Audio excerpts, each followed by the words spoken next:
Well, good morning and welcome to Our Stories. Our guest today is Anna Mae Carlson.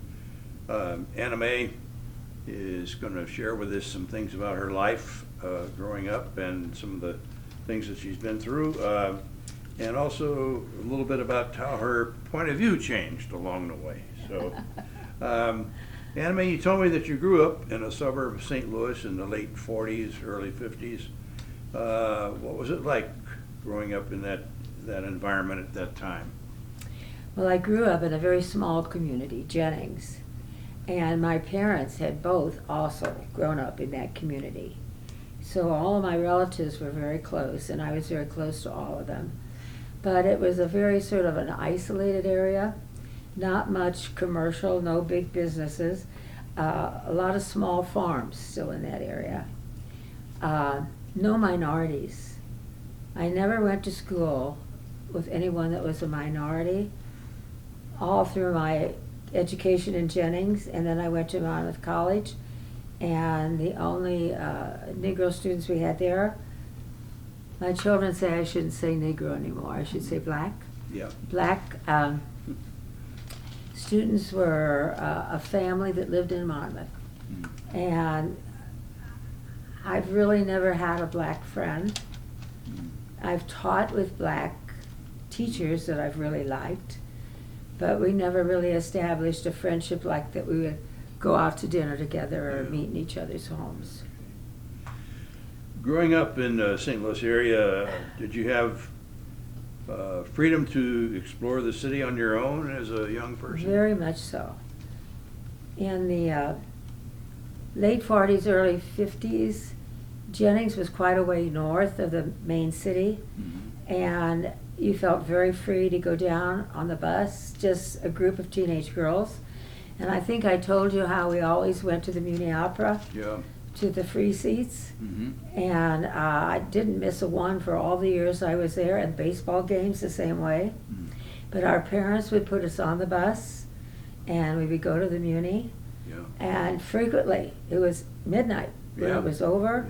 And we would get back on the bus. Our parents would meet us at the bus stop. No fear at all. Nothing, and never felt threatened. Kind of a good feeling, huh? To be able to explore the city that way. We really did. And we would go, I had about 10 really close friends in high school, and we'd celebrate each other's birthdays. And there would always be 2 or 3 of us that would be chosen, and we'd make that a big deal. We'd go down to Famous and Bars, Six, and shop, have lunch. We would go to the movies, go to the Fox. Right. Yeah, it was a good place to be. Yeah. You said that your aunt had a lot of influence on you. Did she live with you or close to you, and how often were you able to spend time with her? Aunt Elsie, she never lived with us. Yeah. She had her own home, but it was close to my school. And I could walk to her or ride a bike from my house to her house. And often in elementary school, I would walk to her house for lunch and walk back then to school. But, and she was much more active in the church, her and my grandmother. My parents were not. But they sort of took hold of me, and I became very active as a young person. I was always either in Sunday school or teaching. I worked with the younger children a lot. They both sang in the choir, so they had me join the choir. I joined the choir. And on Sundays, my aunt would pick me up and my Uncle Leonard, and we'd go to church, and then we'd go to dinner at her house. But my grandmother was a very strict Presbyterian and didn't believe in dancing, drinking, or playing cards until she discovered canasta.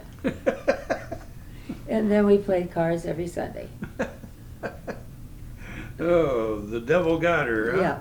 Yeah. All right. So those are some of the kinds of things that you did with her. That sounds like it was really enjoyable. And I just spent a lot of time with her after school too, and on weekends, and we would go shopping. I ate a lot of meals at her house, evening meals. I'd walk there after school, do my homework, and stay for dinner. Yeah. And that was after her 2 children had left the home. So I take it these were things that your mom didn't do with you so much then. Well, my mother and I were never very close. My father and I were very close. But I had 2 sisters, one 6 years younger than I, and one 12 years younger. And the baby, Kathy, was really her favorite. But that really didn't affect my relationships with the girls. Mm-hmm. I was very close to Kathy, who was 12 years younger than I, but she died in her early 50s. You told me that probably the thing that had the greatest impact on shaping your life was going to college. You didn't go to a big school or in a big community. What was there about Monmouth College that impacted you so much? It was a true growth time, because as I said, my community was very small. My parents were not college graduates. I think they were both very intelligent. My dad was a very successful businessman. They weren't readers. We had a set of encyclopedias in the house, and that's the only books I can remember being in the house. I went to the library a lot. We took Life magazine. I can remember rushing home weekly to look at Life magazine. So when I got to college, it was just like an opening. Yeah. Some of my personal education came from all my college roommates who were from Chicago. No. And much more worldly than I was. And they gave me a very quick education in many ways. Yeah. But my roommate, I just love, Kathy Alstead, both of her parents were doctors. And I spent a lot of time in their home because they lived in Galesburg, which was very close to Monmouth. Mm-hmm. And that was an opening too to a whole different group of people. Yeah. And then Madge Salmon, who was my sociology professor, Yeah. was wonderful. And the few prejudices that I had, that was an opening for me to overcome them. Well, along with working on your prejudices, you also changed your way of thinking moved away from the conservative views that you'd been raised with. How'd that go over with your family? We didn't talk about it a lot, but I can remember at the dinner table a couple of times voicing them. Mm-hmm. And it was more than that I thought people should be more equal. Yeah. That everybody should have Medicare. We didn't have Medicare then, but should have medical services. Right. I was very open about that. And the poor people needed help. And a couple of times I was asked to leave the table. Mm-hmm. How involved did you become in organizations that had a more liberal perspective than the ones that you were raised in? Well, I was First Press initially. Yeah. And that's when Jay Logan. Jay Logan. I loved Jay Logan. And he was there as the minister when we came to Decatur. We came to Decatur in '60 and met at that time where we lived, and a lot of friends that were members of First Press. And the Varleys were very good friends of ours, very liberal and very active. Jane did 2 things. She started in the church, actually. That was before they had any accommodations in the school system for young mothers with children. Mm. And she set up a nursery that we operated. And then we started, I think we called it the Teen Club. I can't remember exactly. But it was one night a week, and we opened it up to all minorities. And Jane and I did a cooking class, and we had great attendance. And then afterwards we'd have a dance down in the basement. Had a lot of complaints from both members and neighbors that we were bringing the wrong type of people into the neighborhood. They weren't very happy with us. And it actually went for a number of years, not too long, and I really can't remember exactly how many. But then Mr. Varley was with Staley's then, and they transferred him to Pennsylvania. And they were the main leaders of the group. So when they left, it then sort of dissipated, made a lot of people happy. But I think we did some good. So were there other times when your liberal opinions got you into difficulty? Not that I can remember offhand. In high school, that was just like the very beginning of the movement where we were trying to integrate more. Yeah. And whenever they asked for volunteers to go, my hand was always up. Yeah. I always went with a group from my school, and I think that was, I learned a lot there. And there are large Jewish groups. Soldan, do you remember Soldan Blue at Yep. high school? Yep. There's a large Jewish community at There the was, time. yeah. And we went there a number of times and met and talked. Mhm. And I was on the debate team in high school and went to a variety of schools there. Mhm. But that was always a good time. We Yeah. never, sometimes we had differences of opinion, but was talking about it. Right. But I think the main people that really were unhappy were my parents.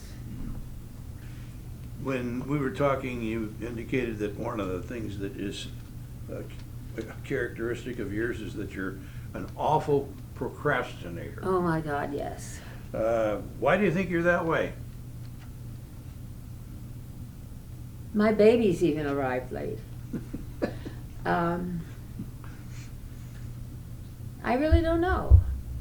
My father was a businessman, and had his own businesses. At one time, he had 3 of them, so he didn't procrastinate. Yeah. And I don't know if my mother procrastinated at all. She was always a housewife. Mhm. Have you found any kind of a method or a tool that helps you avoid procrastinating? Maybe if I live another 10 years, I don't know.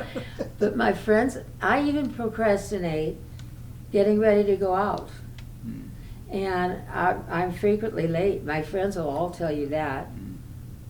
They've been very nice to me, even though somebody said that I read that when you're a procrastinator, you're trying to establish importance. You want to be the last one there, or do the last thing. But I've never felt that way, I don't think. Ask Judy, she'll tell you I'm frequently late. Okay. What did you teach? Oh, I taught in Elmhurst was my first job. Mm-hmm. And we lived in Chicago at that time. And then we came to Decatur. And I didn't teach for a long time because I was having babies and all of this. Yeah. But my children were at Enterprise. Mm. And the principal there, I can't remember her name now, knew that I was teacher. Yeah. And they were in desperate straits for substitutes at that time. So she called me and asked me if I could substitute, even though I hadn't put my name in as a substitute. And I said I couldn't. I let my license lapse. But I had just investigated with Milliken what it would take to reinstate, and it was a number of classes and pricey. So I put it off again, procrastinated. So she called me like 2 days later and said, I am desperate for substitutes. If you will go down to the regional office, they will reinstate you if you're willing to pay the dues, the fees for all the years that you've missed. No extra education, no finance, no charges other than the dues. Yeah. So I did that and was reinstated and went to substitute for her, and then gradually substituted more and on different levels. Actually was the dean of girls at Woodrow Wilson for about 6 months, which was very interesting. Wow. And I really liked teaching. I thought you have to combine interest and fun. And when I left, I really retired earlier than I wanted because my husband had retired and he was pushing me. But then when Ren passed away, then I went back and substituted more. I substituted quite a bit. Okay. And I'm sure you have some interesting experiences that you could tell. Oh, yeah. Yeah. Well, thanks again. It's really Oh, you're nice. welcome.